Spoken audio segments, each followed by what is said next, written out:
Phone tapping లో ఆసక్తికర వ్యాఖ్యలు చేశారు మంత్రి ఉత్తమ్. ఆ కేసులో పెద్ద తలకాయలే జైలుకు పోయేటట్టున్నాయన్నారు. తన ఫోన్ ని కూడా ట్యాప్ చేశారని చెప్పారు. కేసు చాలా సీరియస్ గా ఉంటుందన్నారు మంత్రి. ఎవరి అనుమతితో ఇది జరిగిందో తేలాలని అన్నారు ఉత్తమ్ కుమార్ రెడ్డి.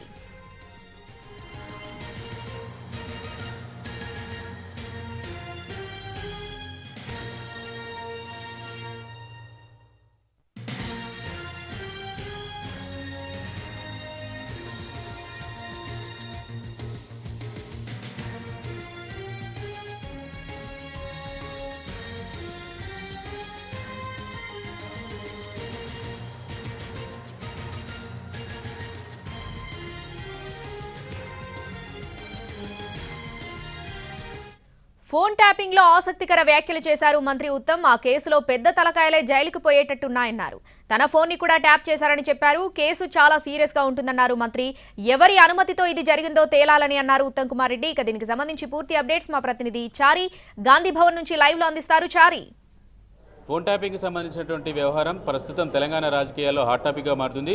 ఇప్పటి వరకు ఆ డిపార్ట్మెంట్లో పనిచేసినటువంటి అధికారులందరినీ కూడా కేసులు నమోదు చేయడం, ఇప్పటికీ జైలుకు వెళ్ళినటువంటి సందర్భాలను కూడా చూసినాం. అలాగే వీటికి సంబంధించినటువంటి ఈ డిపార్ట్మెంట్లో ఎవరెవరికైతే ఫోన్ ట్యాపింగ్కి సంబంధించినటువంటి ఇన్వాల్వ్మెంట్ ఉందో వాళ్ళందరికీ నోటీసులు ఇవ్వడము, విచారణకు పిలిచినటువంటి సందర్భం ప్రస్తుతం కొనసాగుతుంది. అయితే ప్రస్తుతం కొద్దిసేపటి క్రితమే గాంధీ భవన్లో మాజీ పీసీసీ చీఫ్ మంత్రిగా ఉన్నటువంటి ఉత్తమ్ కుమార్ రెడ్డి చిట్ చాట్ చేశారు. ఈ ఫోన్ ట్యాపింగ్ సంబంధించినటువంటి అంశాలన్నిటి మీద కూడా ఆసక్తికరమైనటువంటి వ్యాఖ్యలు చేశారు. ఫోన్ ట్యాపింగ్ అనేది చాలా సీరియస్ విషయము, దీంట్లో పెద్ద తలకాయలు లోపలికి వెళ్ళేటువంటి అవకాశం ఉందనేటువంటి అంశాన్ని కూడా ఆయన ప్రస్తావించారు.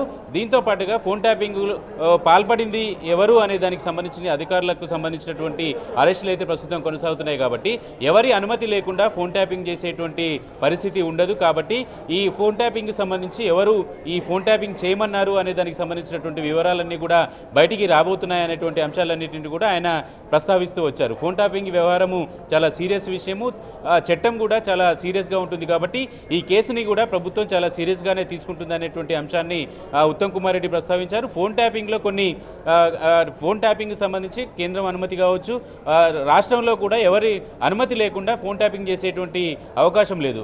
ఈ ఫోన్ ట్యాపింగ్కు సంబంధించినటువంటి వ్యవహారంలో ఎవరెవరు ఇన్వాల్వ్మెంట్ ఉన్నారనేటువంటి అంశాలతో పాటుగా వ్యాపారస్తుల నుంచి, అలాగే రియల్ ఎస్టేట్ వ్యాపారుల నుంచి, వీళ్ళందరి నుంచి కూడా వీళ్ళు డబ్బుల్ని డిమాండ్ చేశారు. అలాగే రియల్ ఎస్టేట్ వ్యాపారం ఎన్నికల సందర్భంగా కొంతమంది వ్యాపారులను కూడా బెదిరించారనేటువంటి అంశాలన్నీ కూడా ఆయన ప్రస్తావించారు. కాబట్టి వీటన్నిటి మీద తీవ్ర స్థాయిలో చర్యలుంటాయి. కఠినంగా ఈ చట్టాన్ని ఇంప్లిమెంట్ చేయబోతున్నాము, చట్టం ఎలా ఉందో దానికి అనుగుణంగానే చర్యలు కూడా ఉంటాయనేటువంటి అంశాన్ని కూడా ప్రస్తావించారు. తన ఫోన్ని కూడా ట్యాప్ చేశారనేటువంటి అంశాన్ని గతంలో పీసీసీ చీఫ్గా ఉన్నప్పుడు చెప్పారు. ప్రస్తుతం తన ఫోన్ని గతంలో ట్యాప్ చేసినటువంటి అంశాన్ని కూడా ప్రస్తావించారు. కాబట్టి ఈ ఫోన్ ట్యాపింగ్కి సంబంధించినటువంటి వ్యవహారాన్ని చాలా సీరియస్గా తీసుకోవాలనేటువంటి అంశాన్ని కూడా ఆయన ప్రస్తావిస్తూ వచ్చారు. మొత్తానికి తెలంగాణ రాజకీయాల్లో ఫోన్ ట్యాపింగ్ కేసు అనేది కొంత సీరియస్గా మారుతున్నటువంటి పరిస్థితి. ఇప్పటివరకు అధికారులకు మాత్రమే నోటీసులు ఇవ్వడం, అలాగే విచారణ చేయడం, జైలుకు పంపించినటువంటి సంఘటనలు మనం చూసినటువంటి నేపథ్యంలో వీటికి కొనసాగింపుగా పెద్ద తలకాయలు